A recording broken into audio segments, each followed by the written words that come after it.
Restoration and the antiques business go hand in hand. Discerning dealers depend on the skills of expert artisans. Time to see if all my hard work's paid off. This time, Gosh, now that is an interesting piece. leather expert Martin rescues a luxury Louis Vuitton trunk with a storied past. I think somewhere there's a label on it which says number 11 Downing Street. It must be one of the most precious pieces that I've worked on. Drew tasked Gilda Ruth with the restoration of a 19th century Italian lantern. It's got all of the things that it should have. This is when you start to see it back to how it originally was, and that's always really satisfying. And metalworker Ted gives a Georgian lightning vane a new lease of life. We're going to put a big cockerel on the top. It needs to have that lift. It's absolutely out of this world. These restorers are using all their years of craft and skill It's an old way of doing things. I think it brings so much to a piece. with jaw-dropping results, Oh, wow, Ruth. turning forgotten junk I was not expecting this. into sought-after treasure. He's truly saved something for the nation.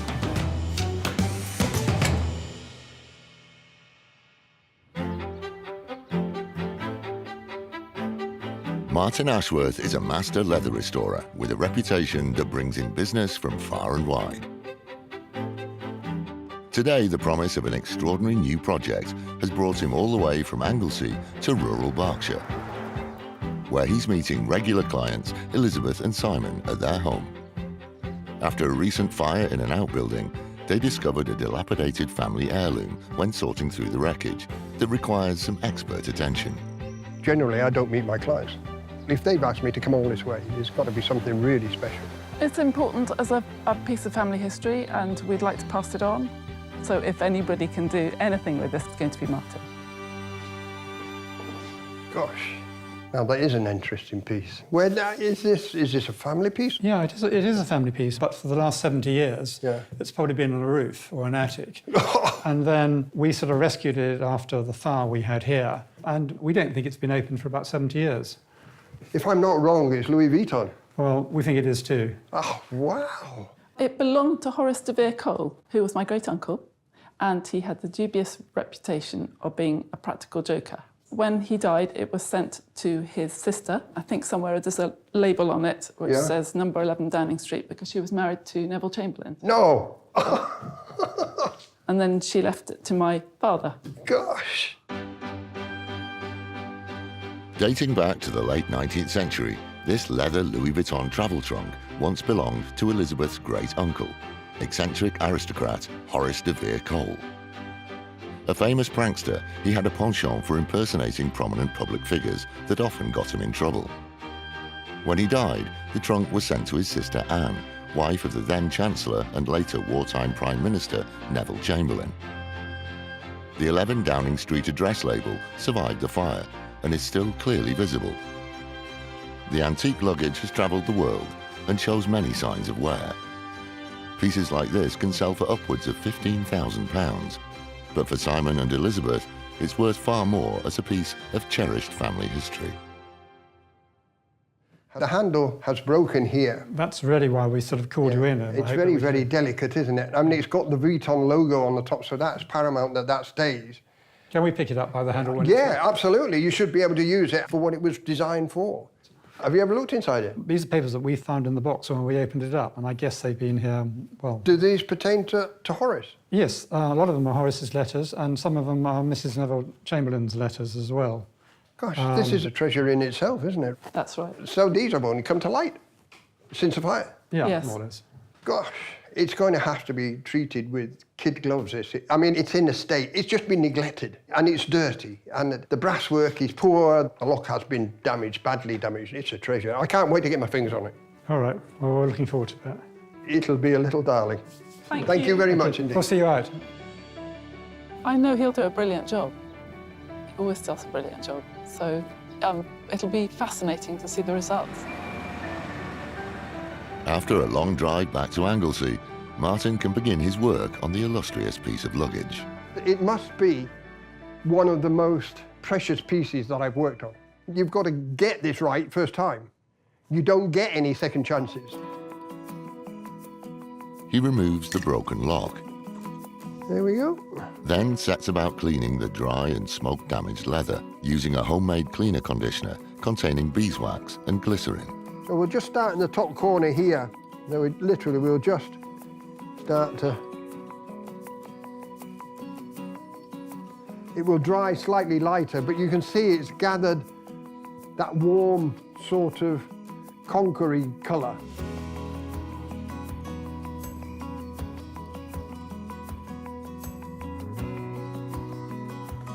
Look at that. That is years and years and years of grime. And they've had a fire in the premises, so the fire has obviously settled a certain amount of soot. This is the first of probably 4 or 5 coats that's going to have to go onto it one way or another. Martin will need to apply the remaining moisturising cream gradually over a number of days to keep the leather from getting saturated. We've given the main body a good feed. I'm just going to spin it round because we really need to get to these labels here. To add strength to the precious paper labels, Martin uses an acrylic surface coating solution, which creates a thin barrier layer when left to dry. It's quite a watery solution. But when it dries on the side of the pot, you get a good example of what it's going to do to the paper, because it actually dries to a clear film. And if you can imagine, when this is inside the paper, it will tie all the fibres together. So we'll just take a bit on a cloth, dip it in the end, and you dab. Just literally dab it on so that the paper soaks it up.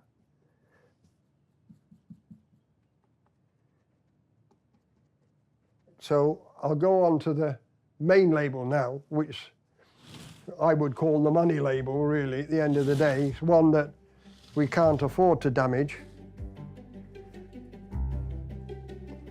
What I'm trying not to do, I don't want to make this writing illegible.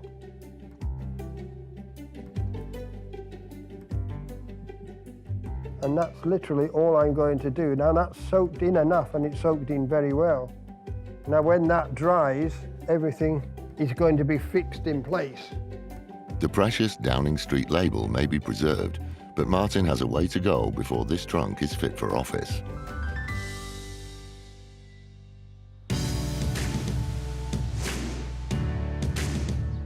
On the outskirts of the ancient village of Corfe Castle in Dorset lies the workshop of Ted Edley.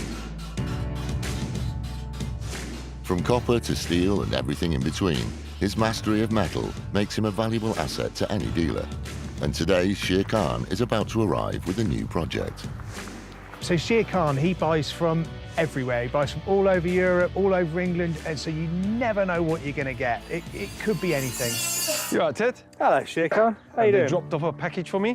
Yeah, weird thing. It is. Should we have a look? You're going to love it. Really? You are, seriously. Well, it's here. I'm slightly intrigued. Right. I know it looks old and rusty, and I know It is old and rusty. and I know it looks like a weather vane. It is actually a lightning vane. And it would usually be on high buildings. You know, they'd have them on steeples of churches. Instead of setting fire to the roof, this would attract the lightning, and it would disperse it. Invented by American founding father Benjamin Franklin in 1749, a lightning vane is designed to provide a safe path for electricity to travel from the roof of a building down into the ground without causing an electrical fire. They are still found on many buildings to this day, but this example dates back to the 18th century and likely originated from France. Years of being subjected to stormy weather have caused the metal to rust, and a base is needed if it's to be displayed as a decorative piece. What's sort of your thoughts for it? So, don't want to lose the actual kind of aged look of it, Yep. but it does need cleaning up because there's a lot of rust there and everything. And I think we need to do some sort of stand for it, because obviously this ain't going to go back up on a roof or on a steeple. This is either going to go into a garden, I reckon, but then again, it could also go into a house as a decorative piece. Did you give a lot for it? A few hundred quid, but they're very fashionable at the moment. Right, there was a okay. time when people just threw these away. Now, honestly, people love them. I think this is one of those strange items where it's going to tell me what it wants. I've got to have a conversation with a 300-year-old piece of metal and see where we're going to go. All right, mate. All right, Ted, I'll leave that with you. Good to see you. Take care. Cheerio. With Shere Khan gone, Ted gets straight to work planning how he's going to display the lightning vane on a bespoke stand. Now, my idea for this is to literally have it so almost like the top of a tower or a spire, just slice the top part off and then just put down. So what I want to do on the base here is create the very top part of a tower or a spire.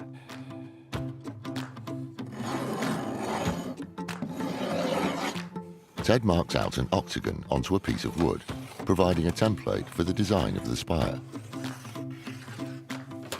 There we go. Last one. So that is going to be the actual base shape. The base shape will be formed from 8 identical pieces of steel bar.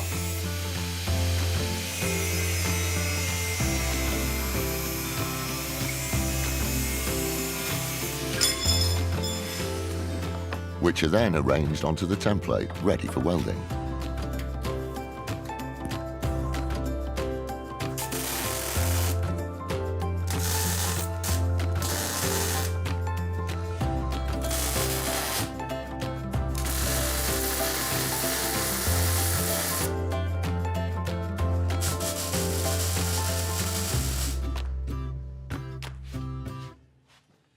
For the uprights of the spire, Ted uses round steel bar, which he passes through a machine called a ring roller to add a gentle curve.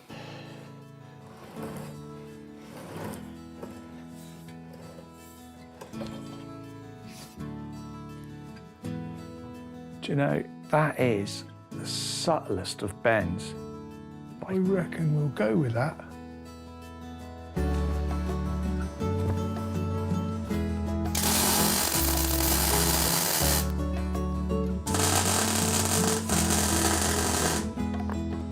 Once the uprights are all welded into position, it's time to see if the lightning vane sits neatly on the base. Do you know what? That's going to look all right. Yeah, I like it. It's going to be a nice thing. The stand is coming together, but Ted has a way to go before this lightning vane is ready for all seasons.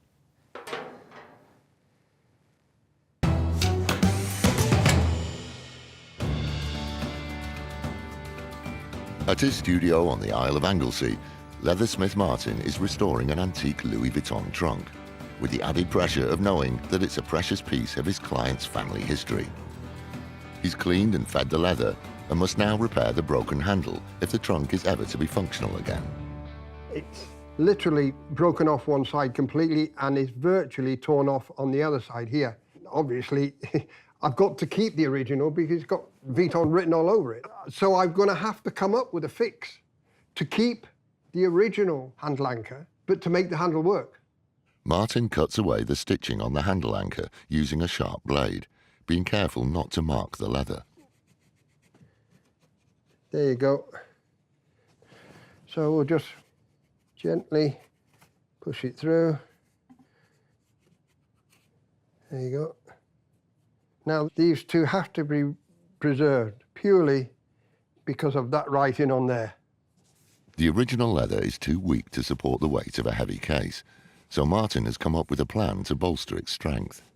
This is it. It's just a thin plastic, stiff, pliable. But if I could bend it with a little bit of heat over the handle and then bond it to the original handle anchor, we should have a reinforced one that's flexible to move with the leather, but strong enough to be able to lift the whole case up. The thin piece of plastic will take all the weight of the case and be completely hidden by the leather. Martin cuts it to size, ready to be shaped. So I've made myself a little wooden former so that I can form the plastic over it. Literally, I'll just heat this area here. I'll use a bit of a rule, put some pressure on it. It's gone quickly. That bent very quickly. So, right, what we do now is bend it again that way. My trusty anvil. I just literally push that in there. Now, a little bit of heat.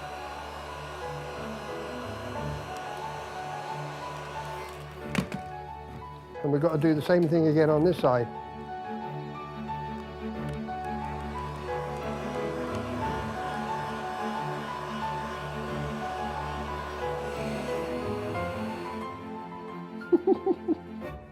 And there we have it. Now, let's see the proof in the pudding. Made for the job, and that will still move underneath. Still got that gap enough. Perfect.